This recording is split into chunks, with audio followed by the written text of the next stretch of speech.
Լույս արևելքում միսիոներական միությունը ներկայացնում է Չարլզ Սպերջեն Հայր մեղանչեցի Ղուկաս 15:18 Միանգամայն ակնհայտ է, որ նրանք, ում Քրիստոսը մաքրել է իր թանկագին արյունով, կարիք չունեն իրենց մեղքերը խոստովանելու դատավոր Աստծո առաջ, որպես մեղադրյալ կամ հանցագործ, քանի որ Քրիստոսն իրավական տեսանկյունից հավիտյան վերջ է դրել նրանց մեղքերին, որպեսզի նրանք այլևս չկանգնեն այնտեղ, որտեղ դատապարտություն կա, այլ իր շնորհքով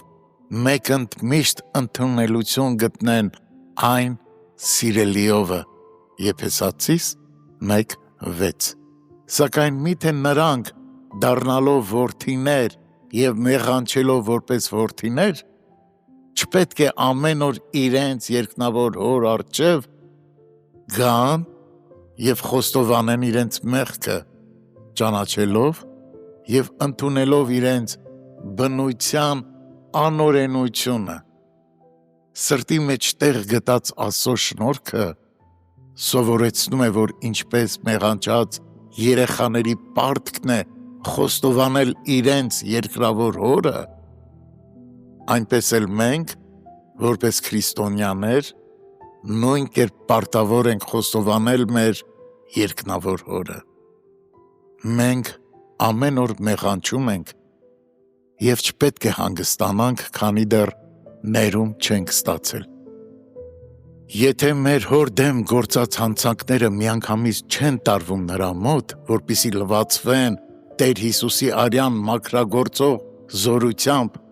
ապա ի՞նչ կլինի դրանց հետևանքը։ Եթե ես թողություն չեմ փնտրել և չեմ լվացվել այդ հանցանքներից, որ գործել եմ իմ Հոր դեմ, ապա ես ինձ հեռու կզգամ նրանից, ես կկասկածեմ, որ նա սիրում է ինձ և կդողամ նրանից, ես կվախենամ նրան աղոթելուց և կնմանվեմ անառակ որդուն, որ թեև որդի էր, բայց հեռու էր իր հորից, բայց եթե վշտացած լինելով, որ վիրավորել եմ իմ այդքան ողորմած և սիրող ծնողին, երեխայի պես նրա մոտ գնամ, ամեն ինչ պատմեմ նրան և հանգիստ գտնեմ, գիտակցելով, որ ներված եմ, ապա ես սուրբ սիրով կլցվեմ իմ Հոր հանդեպ և իմ քրիստոնեական ընթացքը կշարունակեմ ոչ թե պարզապես որպես փրկված մեկը, այլ որպես մեկը, ով խաղաղություն է վայելում Աստծո մեջ Տեր Հիսուս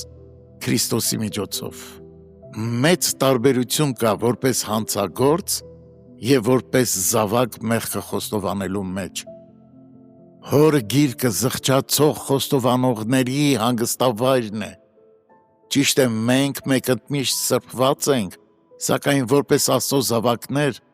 մեր ոտքերը ամեն օր աղտոտվելով աշխարհի անապատի փոշուց, կարիք ունեն լվացվելու։